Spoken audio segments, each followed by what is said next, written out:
Cantabel. Todos los lunes de 18 a 20 horas. Música, política, actualidad, información. Cantabel. Por Señal Primate, la radio del mono.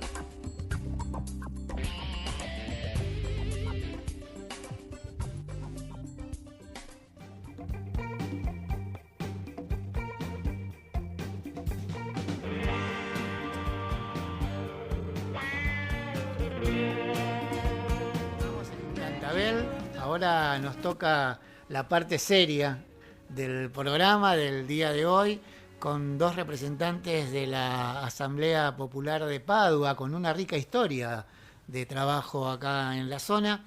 Esteban y Anabela nos visitan hoy.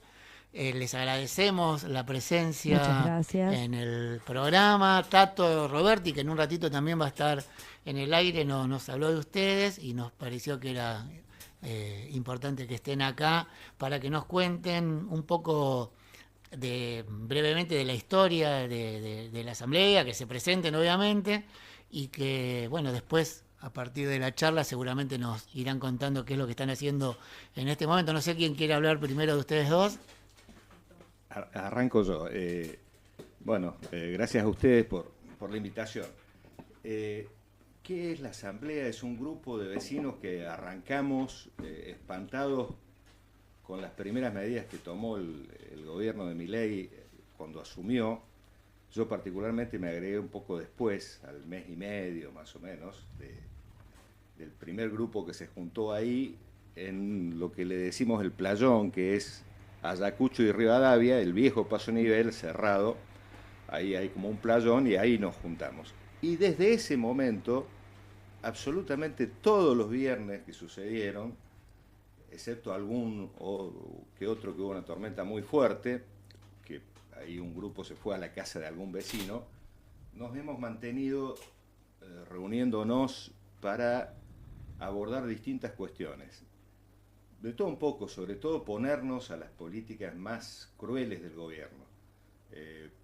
Por una razón etaria, tenemos un grupo muy grande de jubilados y participamos siempre de las movilizaciones al Congreso. Y para que tengan una noción de cuántos somos, en las últimas marchas llevamos entre 30 y 40 compañeras y compañeros jubilados a esas movilizaciones. La asamblea habitualmente no llegamos a hacer ese número, como unos 25, 30, y después hay un chat que no lo manejo muy bien yo, pero hay unas 200 personas que nos siguen y se informan de las actividades que hacemos. Nos organizamos, es un grupo que con mucha gente con ganas de hacer cosas, que hace cosas. Hay una comisión que se llama Anti-Petovelo, justamente como una reacción frente a esta desalmada mujer que han nombrado en el Ministerio de Relaciones Humanas, como le dicen. Capital Humano. O Capital Humano. Y esa comisión, que es una de las más activas, lo que hace es, tramitar de algún modo la solidaridad, sobre todo con comedores, pero no solamente con comedores.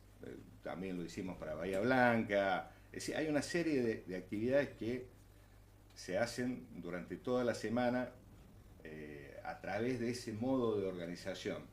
Hay una asamblea general que nos reúne los viernes, ahí debatimos qué pasó en la semana, qué tareas más importantes consideramos encarar, y después estas comisiones las ejecutan o las ejecutamos durante la semana. Esteban, ¿y no tienen origen porque yo suponía que era de la vieja asamblea de Padua del año 2001, de esa época?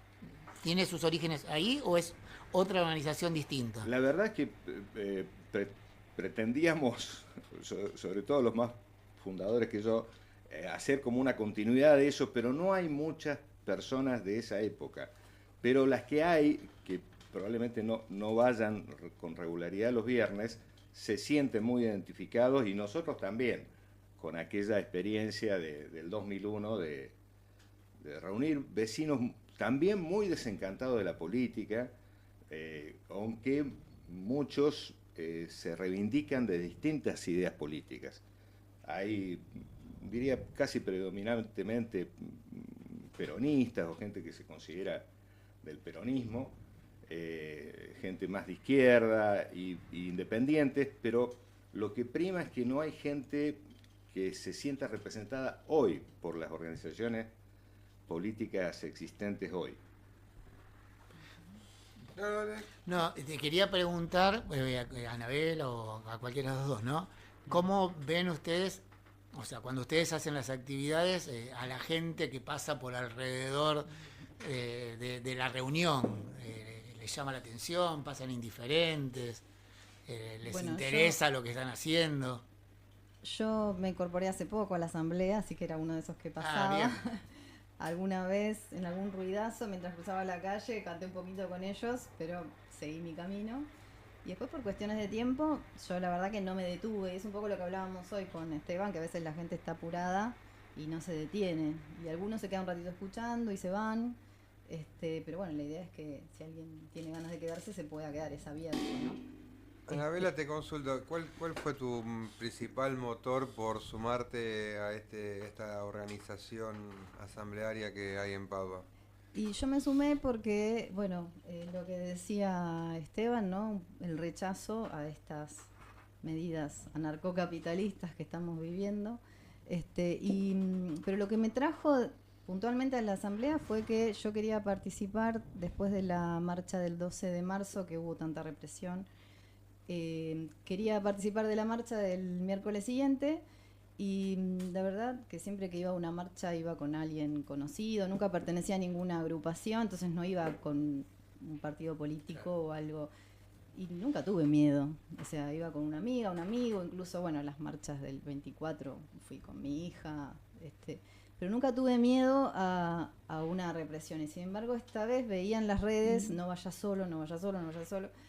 Y yo trabajo en Capital, pensaba salir y sumarme.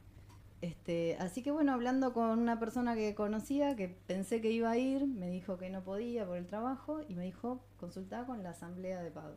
O sea que sos súper nueva. Soy súper nueva, así que ahí le consulté por Instagram y bueno, me explicaron, me contaron, así que a partir de ahí fui con ellos y después empecé a participar los viernes, pero bueno, mi experiencia es muy poquita. Esteban, te hago una pregunta. El objetivo de la asamblea, digo, más allá de que uno tiene su criterio de las cosas, ¿qué objetivos tiene a largo plazo la asamblea? Más allá de que sigan vecinos y vecinas sumándose, creo que en lo personal entiendo que ustedes, como yo, ven la política como una herramienta de transformación, lo cual hace que de alguna manera busquen objetivos para poder ir cambiando ciertas situaciones que se viven a diario, pero ¿qué objetivos buscan en común o qué objetivos tienen en común a largo plazo? Nosotros vemos que hay una falta de entendimiento, yo lo siento total, con toda la estructura política que en algún momento probablemente nos representó o creíamos que nos representaba. Es decir, nos sentimos completamente defraudados hasta la médula. Por ejemplo, después de la represión del 12, que para mí es una fecha clave, no tanto por la represión, a pesar de la represión, del 12 de marzo, es una fecha clave porque muestra cómo un grupo de jubilados pequeño logró romper un aislamiento cruel y cómplice de todo el mundo que sufríamos los jubilados, y lo rompió por el lado menos previsto, porque en esa movilización fueron miles y miles de jóvenes de los barrios. Fue distinta al miércoles siguiente, que fue gente más de Capital, algunos de gremios, más como militantes gremiales, etcétera, gente que fue a defender la democracia y que no se repitiera la represión brutal. Pero de esa gente que participó el miércoles 12, había pibes que nunca habían ido a una movilización. Y la respuesta del gobierno fue absolutamente brutal. Hubo 600 heridos, la mayoría con disparos a la cara. La inmensa mayoría. Y la inmensa mayoría no la sufrimos nosotros los jubilados, excepto 2 o 3 compañeras que recibieron tiros a las piernas de cosas, sino jóvenes. Bueno, ¿qué hizo la clase política frente a eso? Una vergüenza, una vergüenza. Si esa noche los principales líderes de la oposición hubieran hecho una conferencia de prensa y hubieran dicho lo que nosotros decimos en cada oportunidad que tenemos, el asesino que le tiró a Pablo va a ir preso, ahora o después, va a ir preso, y merece una condena de muchos años porque es un intento de asesinato en una condición brutal, le apunta como quien apunta un tiro al blanco, en el marco, usa el marco de la madera esa que se estaba quemando para apuntarle, y el otro canalla que tenía al lado de la Policía Federal lo felicita y se ríen juntos después de haber dado en el blanco. Ese tipo tiene que ir preso, pero qué importante hubiera sido que la clase política lo dijera, intendentes, gobernadores, Cristina. Al otro día hicieron una conferencia de prensa, Patricia Bullrich tiene que ir presa, y va a ir presa, pero qué poco volumen tiene que lo digamos nosotros, los jubilados ahí, a la diferencia que lo dijera los principales dirigentes, ojalá acompañado, qué sé yo, por todos los que se dicen opositores. ¿Cómo van a permitir eso? Eso es lo que nosotros pensamos de fondo y decimos, ¿qué posibilidad de cambio hay? Si no hay un agrupamiento que por lo menos haga escuchar esta voz indignada de gente que cree que la política es un medio de cambio, pero no en esta acción, en esta inacción, que les permiten hacer barbaridades y ni siquiera levantar la voz. Creo que algunos de nosotros debemos coincidir plenamente con el desencanto que ustedes tienen. La verdad es que creo que nuestra clase dirigente está enferma de urna y enferma de puestos, de cargos, de cuestiones de poder y de caja del poder. Y que no hay una predisposición real ni a escuchar a quienes piensan como nosotros, ni tampoco a actuar en defensa de justamente los dos polos más emblemáticos de una sociedad, los ancianos y los niños y los jóvenes. Es tan vergonzoso, tan vergonzante. La verdad es que me siento totalmente identificada con lo que ustedes plantean. Es muy loable el modo en que ustedes han definido reunirse. Reunirse sin más compromiso que porque querés estar acá. Y eso es muy positivo. Ahí no hay caja, no hay poder. Mientras puedan mantener esa limpieza, esa transparencia, probablemente sí allí haya un espacio para poder decir lo que se piensa. Después vienen otros tipos de organizaciones por ahí más formalizadas y ahí comienza el tema de que la pérdida de esa transparencia, que es algo que el pueblo está reclamando. Ese descrédito que tienen hoy las clases políticas es lo que nos está llevando a una división terrible, a una pérdida de los líderes. El liderazgo lo quieren solo aquellos que saben que van a obtener un beneficio. El verdadero liderazgo de la conducción para el bienestar general, el bienestar de la población, realmente creo que hoy son pocos los que lo quieren. De hecho, los pocos que aparecen en Plaza de Mayo son siempre los mismos. Siempre los mismos son los que están en Plaza de Mayo en las marchas. Y también creo que han ligado algún palo, algún maltrato por parte de esta política del miedo, la política que instala miedo, porque esto también son decisiones políticas y yo creo que esto también es terrorismo de Estado, porque lo están haciendo con los recursos del Estado. Lo de Grillo es, como vos decís, es un delito, deberá tomarse como se ha tomado en el juicio de tantos otros casos similares de otra etapa. Es muy lamentable que se emparente tanto, que se parezca tanto a las etapas de las peores dictaduras.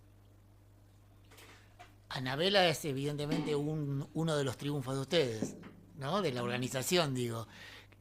¿Cómo sigue esto? ¿Cómo, no sé, se reúnen nuevamente este viernes?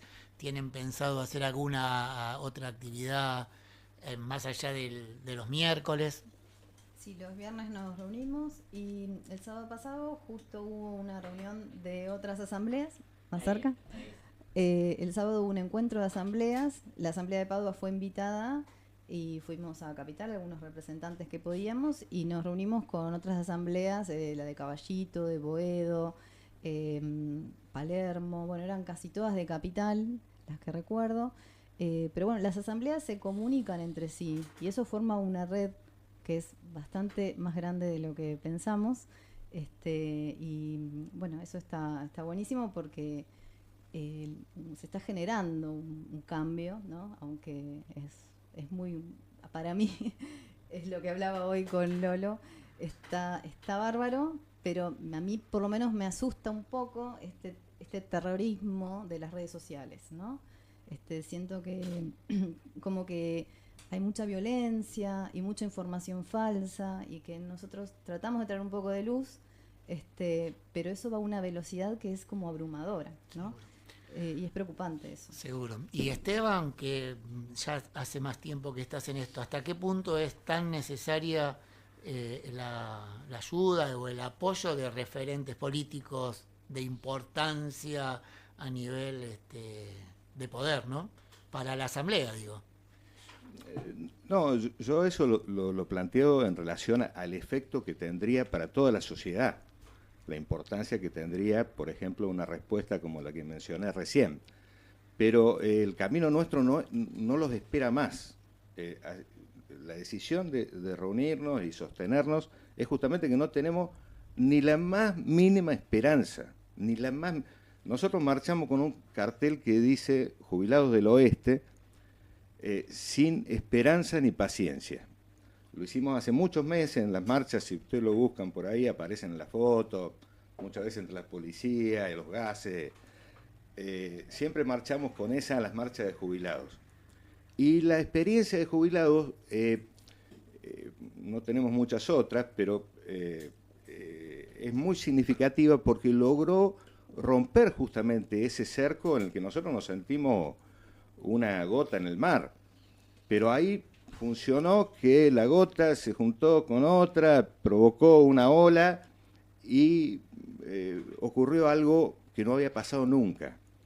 La CGT nos recibió, primero intentó decir, pues nosotros ponemos la hora, el acto, ni nos habló, ni por teléfono.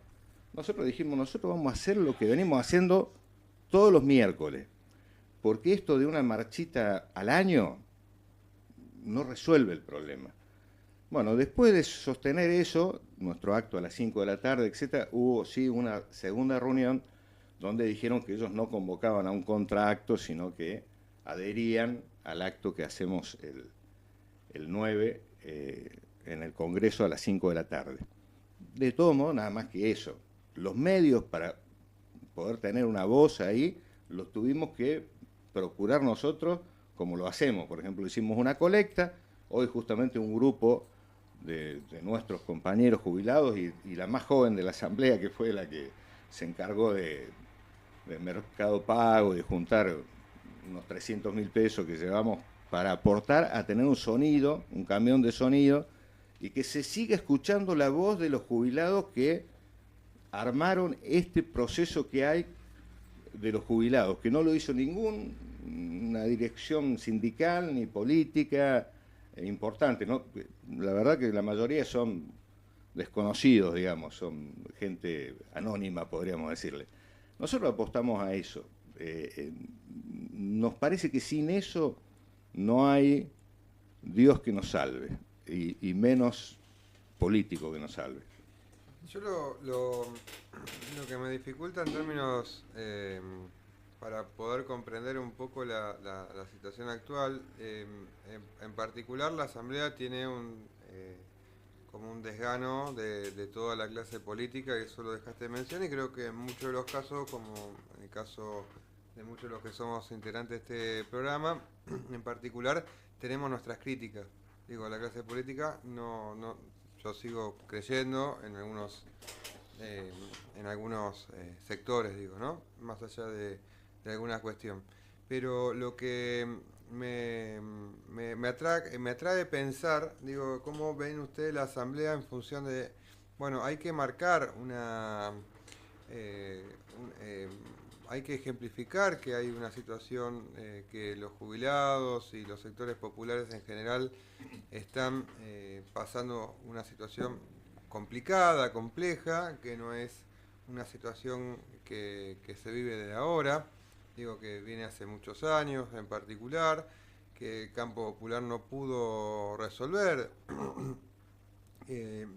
Nosotros, en particular yo, en mi caso, nosotros junto con unos compañeros y compañeras tenemos un merendero en Parque del Sol y particularmente la charla que hacemos siempre con los vecinos, en general termina siempre en lo mismo, ¿no? La discusión es, mi vida no cambió en los últimos años, entonces digo, hay toda una cuestión y una contradicción constante.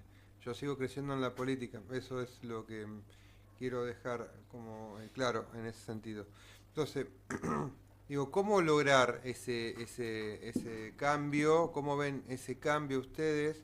Que no sea solamente la visibilización de las dificultades que se viven, sino que en definitiva tiene que haber, digo, algún tipo, más allá de que para mí todo hecho social tiene que ver con algo político, ¿cómo hacemos para que ese espacio que construyen ustedes, que participan muchos vecinos y vecinas, logre pegar ese salto para que de alguna manera u otra no solamente sea visibilización de las dificultades, sino que también sea otra expresión que cambie la realidad, o por lo menos intente buscar cambiar la realidad? ¿Cómo ven ese proceso ustedes? Justamente charlábamos con Anabela este problema hace un ratito.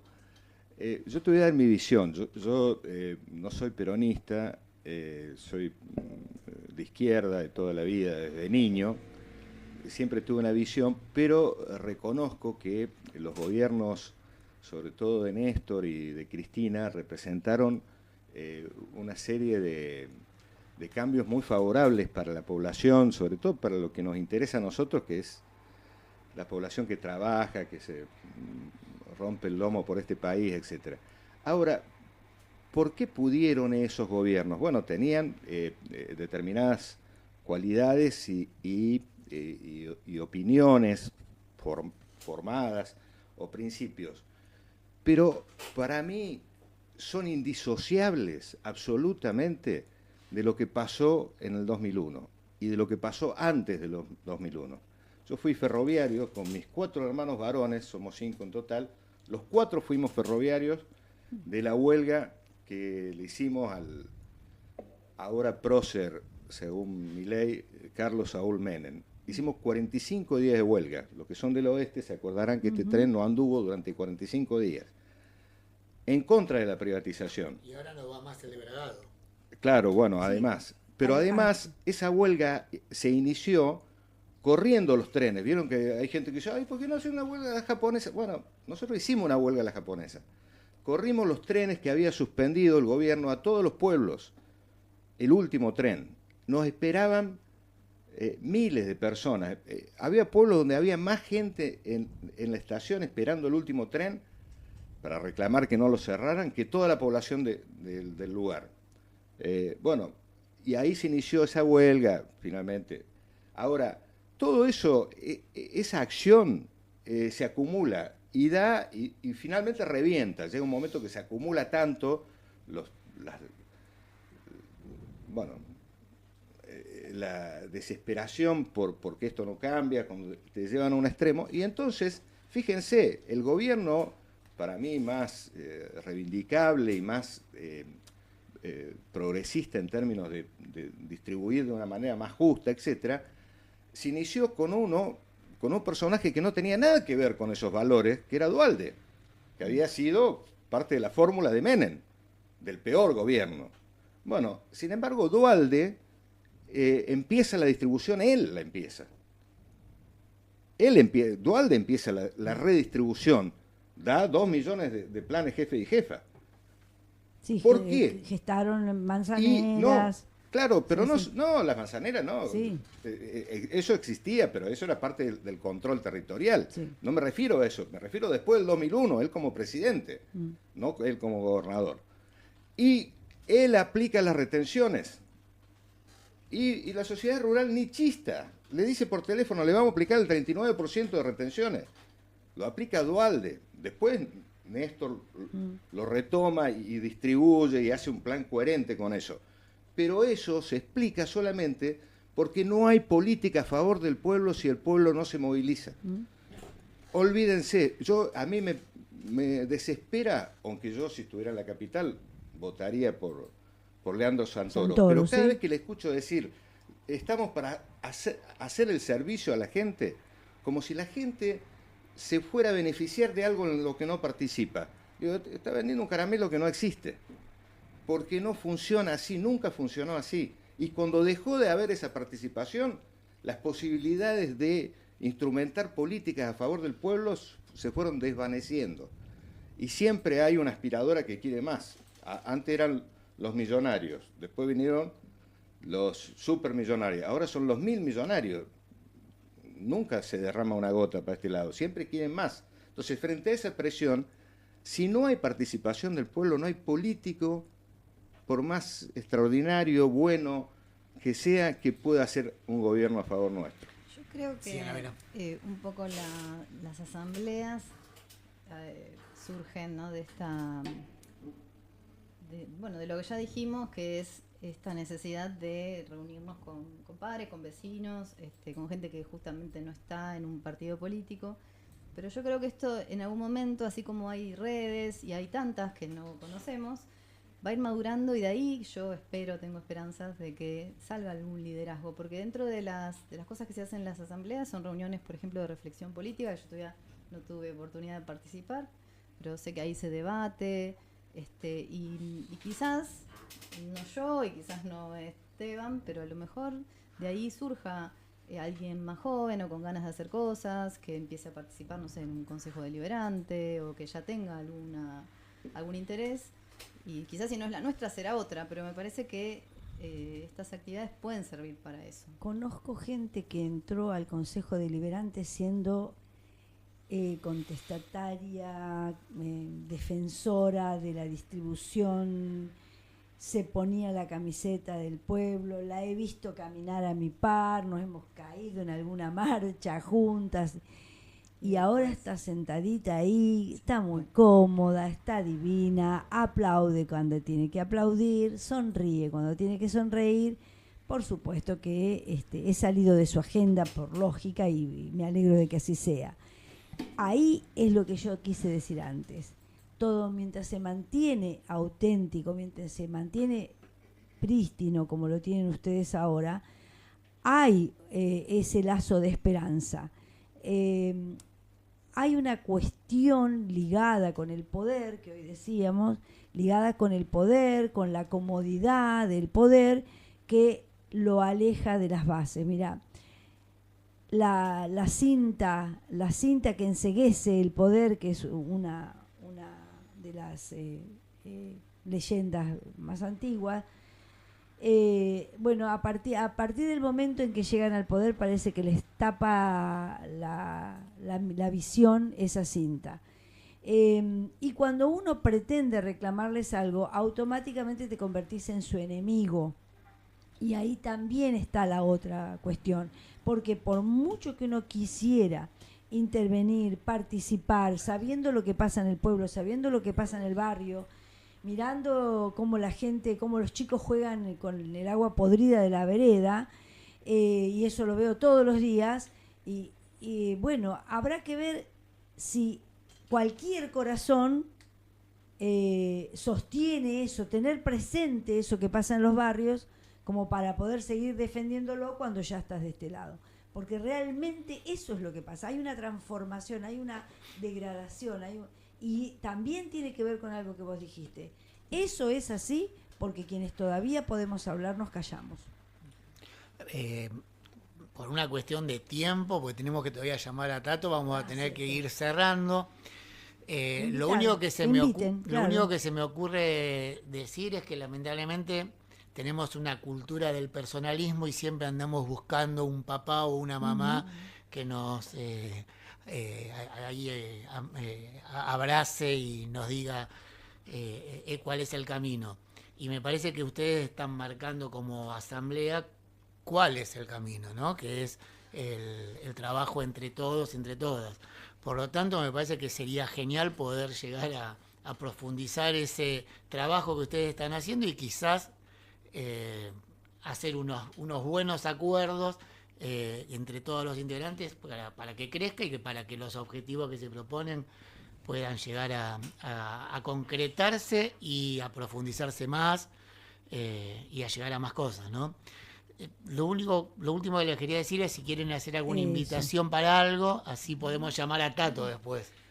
Yo quiero hacer una invitación, sí, pero además, a propósito de Tato, que es parte de nuestra asamblea y juega un papel muy importante en la asamblea en sí y en las jornadas que hacemos, sobre todo en Barrio Nuevo, que es el comedor con el que más colaboramos a través de la Comisión Anti-Petovelo. También hacemos jornadas de salud ahí y hay unos problemas de salud tremendos y lo matamos a Tato porque lo metemos en un cuarto que hace de consultorio y prácticamente no respira. Le prometemos que va a ser hasta el mediodía, pero siempre es hasta las 3 de la tarde porque viene apareciendo gente con gravísimos problemas de salud y una desatención extraordinaria. Sin embargo, él señala algo que yo quería que lo supieran también. Él le da mucha importancia a su participación personal y dice que es terapéutica la asamblea, que juega un papel. Bueno, nosotros con muchas de estas cosas nos sentimos bien también. No somos solamente protestones, la pasamos, peleamos, nos indignamos, nos expresamos, pero también hacemos cosas que nos hacen bien a nosotros y a nuestras familias. Hace poco se le volvió un techo a un vecino justamente de ese barrio, literalmente se le voló el techo, encima era chiquitito, se tiró de arriba de las chapas, se lo llevó el viento, un desastre. Se quedó sin casa en esa tormenta que llovió locamente. Bueno, y una vecina del chat de la asamblea donó las chapas, otra vecina donó un televisor, y otra vecina que está en otro agrupamiento de derechos humanos, Mercedes, dijo, che, es una vergüenza que el municipio no haga nada cuando la asamblea de Padua le puso el techo, no se lo pusimos, lo puso él, pero le ayudamos. Entonces ahí apareció finalmente el municipio y llevó también una ayuda. Bueno, nos hizo bien también. Digamos, esas cosas no solamente nos hacen sostener el discurso, etcétera, sino que también personalmente nos gratifican. Y ahora la invitación más importante que queremos hacer es la marcha de pasado mañana, que queremos que sea de nuevo una gran marcha de jubilados. Hoy hay un grupo, como les comenté, que se reunió con la Mesa Nacional de Jubilados, que es con quienes articulamos las marchas de Congreso, a llevar esa colecta que hicimos para poder tener un sonido, y el miércoles nos juntamos a partir de las 2 de la tarde, en el mismo lugar de siempre, para estar... Repetilo, el playón. Ayacucho y Rivadavia, que es lo que le llamamos el playón, que ahí de paso suele haber una cartelera pintando la pared, actualizando. Por ejemplo, la última pintada es sobre Malvinas, que también nos parecía una vergüenza que justamente viajar a Estados Unidos, entonces pusimos justo hoy viajás a arrodillarte, además de agradecerle a los excombatientes, que ese es el texto fundamental de la pintada. Bueno, ahora hay otra parte que actualiza, que este miércoles nos juntamos a las 2 de la tarde ahí para marchar al Congreso con los jubilados. Entonces, miércoles 14 horas, Ayacucho y Rivadavia, en el playón, ahí se juntan a quienes quieran colaborar y sumarse a la asamblea, los esperan ahí. No, para la la asamblea marcha. regularmente... Para movilizarse, para movilizarse a la marcha del La miércoles. asamblea se junta los viernes. Sí, está bien. Los Perfecto. viernes, Estoy repetir mal ahora, con por las favor. invitaciones hoy. Los Eso. viernes 19:30, ¿no? Sí, a las 20. A las 20. A las Sí, 20 yo siempre horas. llego tarde, por eso no sé. Perfecto. Bueno, chicos, muchas gracias por venir. Gracias. La Muchísimas radio del gracias. programa está más que agradecidos, y cuando quieran pueden acercarse nuevamente. Bueno, Pásennos sus muchas redes, gracias. si es que tienen, pásennos sus redes a través de los muchachos, así las podemos también replicar. Bueno, Bueno. muchas gracias. Vamos al corte, Gracias. Juan. Muchísimas gracias.